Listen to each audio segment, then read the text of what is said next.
आलू या करेले, बैंगन, गोभी, टमाटर, सेजन। अरे राम राम अम्मा जी, सब्जी नहीं लोगे आज? अरे अब हम क्या जाने तुम्हारा हिसाब किताब। रुको, अभी तुम्हारी मेम साहब को बोलते हैं, वही बताएंगी कि क्या चाहिए और क्या नहीं। ये कहकर रामवती अब अंदर जाकर अपनी बहू प्राजक्ता से बोली, बहू वो सब्जी वाला आया है बाहर, रोकूं या जाने को बोल दूं? ओह शिट, आज तो मंडे है, सब्जी भी खरीदी थी, मैं भूल कैसे गई। अब मम्मी जी रुकने को बोले उसे, मैं अभी आती हूँ। अरे पर तुम्हें तो आज ऑफिस जल्दी पहुंचना था ना, और बंटी को भी स्कूल के लिए रेडी करना होगा। हाँ बट सब्जी लेना भी जरूरी है, वो सब्जी वाला बस मंडे को ही आता है, पूरे हफ्ते की सब्जी लेनी होती है। अब मैं जाकर सब्जी लेकर आती हूँ, तब तक आप जरा चाय देख लो ना प्लीज, गैस पर चढ़ाई हुई है। अरे ये रसोई के काम उसके थोड़े ही हैं, तुम जाओ मैं देखती हूँ। ठीक है मम्मी जी, मैं बस अब भी आई। सुनिए, आप तब तक बंटी को जगा दीजिए ना। हाँ ठीक है। और फिर प्राजक्ता मेन गेट की तरफ चल दी और उधर उसके जाते बताओ, अब बच्चे को जगाने का काम भी घर का मर्द करे, क्या जमाना आ गया है। ओह माँ, क्या हो जाएगा अगर मैं उसकी थोड़ी सी हेल्प कर दूंगा तो? वो भी तो घर के मर्द की तरह बाहर जाकर पैसे कमा कर लाती है ना। हाँ तो कहा किसने है उसे ऐसा करने को? चुपचाप शांति से घर संभाले ना। मैं सब समझती हूँ, घर गृहस्थी के कामों में मन नहीं लगता ना, तो बस काम से बचने का अच्छा बहाना ढूंढ रखा है। अरे कितना भी पढ़ लिख जाए, कमाने के मामले में आदमियों की बराबरी थोड़ी ही हो सकती है, और फिर घर का बंटाधार हो अलग से। हर काम बस बवाल टालने को होता है। ऐसा क्यों बोल रही हो आप माँ? बताओ मुझे, कहाँ कमी छोड़ी है उसने? ऑफिस, घर, बच्चा सब कुछ तो अच्छे से संभाल रही है बेचारी, बल्कि खुद के लिए तो वक्त ही नहीं है उसके पास। तू चुप कर, तू क्या जाने घर कैसे संभाला जाता है। एक औरत 24 घंटे भी घर में लगी रहे ना तो भी कम है, और यहाँ तो बहू के पास मंडी जाकर सब्जी खरीदने तक का समय नहीं। अब बताओ, हफ्ते भर की सब्जी एक साथ खरीद कर ठूस देगी फ्रिज में। अरे हम तो रोज के रोज खेत से ताजी सब्जियां तोड़कर लाते थे, क्या स्वाद आता था। तो अब क्या किया जाए? सारे काम धाम छोड़कर खेती करने लगे क्या? मैंने ऐसा बोला क्या? अरे कम से कम रोज के रोज ताजी सब्जी खरीद कर तो लाई जा सकती है ना, यही नुक्कड़ पर तो लगती है सब्जी मंडी। हाँ माँ, लेकिन हम दोनों की ऑफिस टाइमिंग मैच नहीं होती ना आपकी नुक्कड़ वाली सब्जी मंडी से, बस इसीलिए वो हफ्ते भर की सब्जी खरीद लेती है एक बार में। और फिर घर में फ्रिज किस लिए है? अमर अपनी माँ को समझाने की कोशिश कर ही रहा था कि तभी प्राजक्ता सब्जी से भरा थैला लेकर वहाँ पहुँची, और रसोई में घुसते ही उसकी नजर गैस पर रखे चाय के पतीले पर गई, जिससे सारी चाय उफन उफन कर बाहर गिर रही थी। मम्मी जी चाय उबल गई।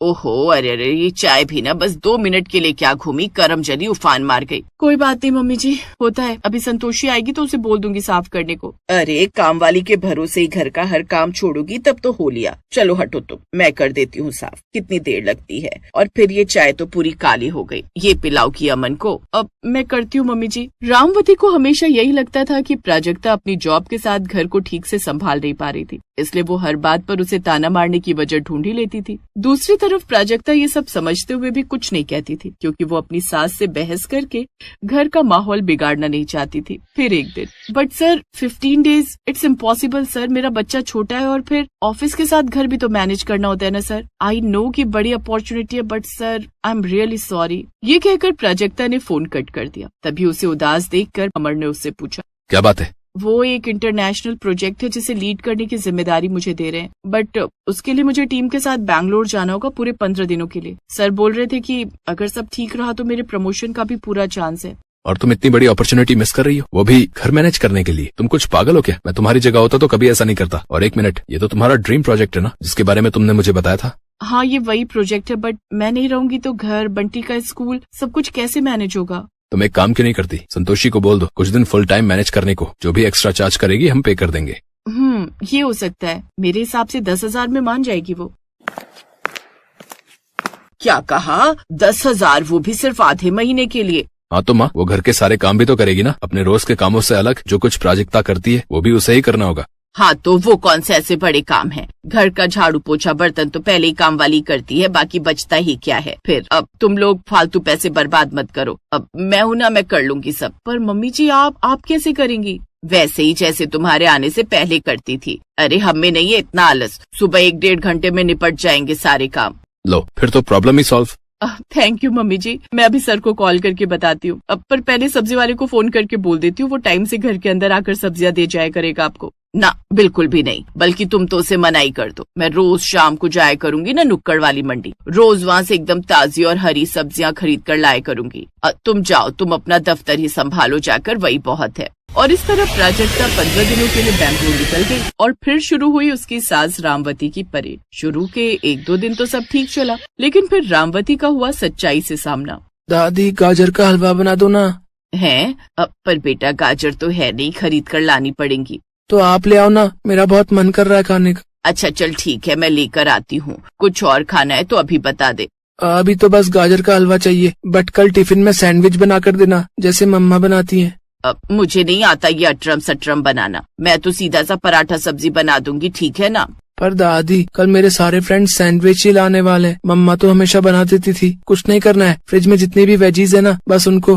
फ्रिज में कुछ नहीं है, पूरा खाली करके कल ही साफ कर दिया मैंने। अरे ताज़ा लाओ, ताज़ा बनाओ और ताज़ा खाओ, वही सेहत के लिए बढ़िया है, समझे। ये कहकर रामवती थैला लेकर सब्जी खरीदने निकल गई। फिर घर आकर उसने गाजर का हलवा बनाया। तब तक अमर भी ऑफिस से घर आ गया और आते ही उसने कहा, वाह गाजर का हलवा, जल्दी ले आओ माँ, अब तो रुका नहीं जा रहा। बेटा बनाकर रसोई में रखा है, जा तो जाकर निकाल ला 2 कटोरी में। वो ये बंटी ने जिद की गाजर का हलवा खाने की, तो उसी में थोड़ी थकान हो गई। बस पहले बाजार जाकर गाजर खरीद कर लाई, फिर छिली, फिर घिसी और फिर तो अब समझ आया आपको कि क्यों प्राजक्ता पूरे हफ्ते की सब्जी खरीद कर रखती है। माँ आप रहने दो, मैं कल ही संतोषी से बात करता हूँ, वो संभालेगी सब, आप बस आराम करो। अरे ना बस अभी थोड़ी थकान है, कल तक तो मैं पूरी ठीक हो जाऊंगी, तू देखना। आज ताजे बैंगन खरीद कर लाई हूँ, सुबह तेरे लिए भरवा बैंगन बनाऊंगी। अरे वाह, फिर तो साथ में खीरे का रायता भी बनाना, बढ़िया लगेगा। है पर खीरा तो मैं लाई ही नहीं। ओहो, प्राजक्ता तो हमेशा फ्रिज में खीरे रखती थी। चलो कोई बात नहीं, बिना रायते के ही खा लेंगे। रामवती अभी भी जिद पर अड़ी थी, लेकिन उसका बुढ़ापा और गिरती सेहत ने काम खराब कर दिया। जब अगली सुबह सही वक्त पर उसकी आंख नहीं खुली, न भरवा बैंगन बन पाए और न ही कुछ और। बंटी की स्कूल बस छूट गई और अमर भी ऑफिस के लिए लेट हो गया। मैंने आपसे कल ही कहा था माँ कि आप रहने दो, आपकी उम्र नहीं है ये सब करने की, लेकिन नहीं, आपको तो किसी की सुननी नहीं है। कितनी इंपॉर्टेंट मीटिंग थी मेरी आज, खामखा लेट हो गया मैं। बेटा रुक तो सही, मैं अभी वो बहू क्या बनाती है कभी कभी, अरे वो जल्दी से बन जाता है, दूध में क्या डाल कर देती है। दादी उसे कॉर्नफ्लेक्स कहते हैं। हाँ वही, मैं बस अभी बना कर लाती हूँ। नहीं माँ रहने दो आप, मुझे बहुत लेट हो गया है, मैं निकल रहा हूँ। आप बस बंटी को कुछ खिला देना और अपना ख्याल रखना प्लीज। उस दिन पहली बार रामवती को एहसास हुआ कि प्राजक्ता की जिम्मेदारियां निभाना इतना भी आसान नहीं है जितना कि वो समझ रही थी। और उसे तो प्राजक्ता की तरह ऑफिस भी नहीं जाना था, फिर भी सही समय पर सब कुछ करना कितना मुश्किल हो रहा था उसके लिए। और फिर उस दिन जब प्राजक्ता को घर लौटना था। आलू करेले बैंगन गोभी टमाटर सहजन। हाँ भाई बताओ कैसे दिया सब कुछ। है सब कुछ लेंगी अम्मा जी। हाँ तो और क्या, अब कौन रोज रोज सब्जी के लिए मंडी दौड़े। तुम रेट भी सही लगा लेते हो और सब्जी भी ठीक ही लाते हो, तो हफ्ते भर की सब्जी खरीदने में ही फायदा है। लाओ 1 किलो गाजर, आधा किलो करेला और ये गोभी तोल दो पहले, फिर बाकी की सब्जी भी बताती हूँ। वैसे तो प्राजक्ता को अपने घर की हर पल की खबर थी, लेकिन उस दिन जब उसने अपनी आंखों से अपनी सास को खुद के रंग में रंगते हुए देखा तो उसके दिल को बड़ा सुकून मिला। ऑफिस में मिली तारीफ और प्रमोशन भी उसकी इस खुशी के सामने फीके पड़ रहे थे।